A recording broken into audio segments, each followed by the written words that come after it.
Good morning. ઓમ શાંતિ.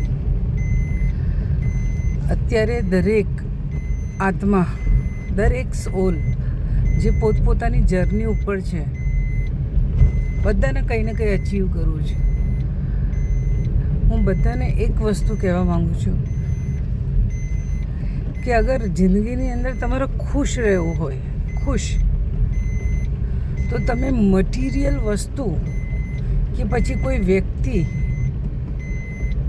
તમે ખુશ નહીં રહી શકો. ખુશ રહેવા માટે મેક્સિમમ તમારે કામ કરવું પડશે. તમારા વિચારની પાછળ તમારા ઇન્ટેન્શન જે દરેક આત્મા માટે છે.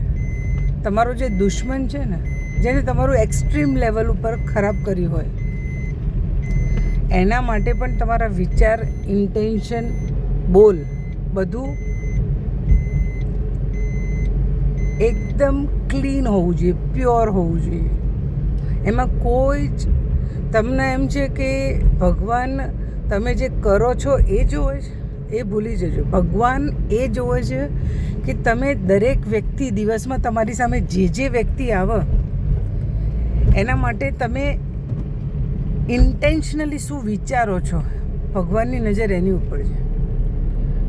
એટલે અગર તમારે અંદરથી ખુશ રહેવું હોય આખો દિવસ, તો ટ્રાય કરજો કે તમારા ઇન્ટેન્શન, તમારા વિચાર અને તમારા બોલ અને તમારું એક્શન, આ બધું અલાઇન હોવું જોઈએ. એક જ, એમાં કોઈ જ કે વિચાર્યું કંઈ અલગ, ઇન્ટેન્શન કંઈ અલગ, બોલ કંઈ અલગ ને એક્શન કંઈ અલગ.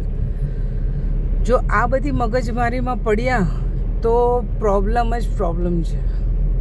ખુશી દૂર દૂર સુધી નહીં મળે. સામેવાળાને તો મળી જશે, તમને નહીં મળે. એટલે એ વસ્તુ ઉપર સૌથી પહેલાં વર્ક કરજો. દુનિયામાં શું થાય છે, લોકો શું કરે છે, લોકોએ શું પહેર્યું, લોકોએ શું ખાધું, એ આપણો મેટર છે જ નહીં. આપણો મેટર છે કે આપણે કઈ રીતે ડે બાય ડે ઇમ્પ્રૂવ કરી શકીએ. હું મારી જાતને કઈ રીતે બેસ્ટ બનાવી શકું, અંદરથી ને બહારથી, બે રીતે. અને દરેક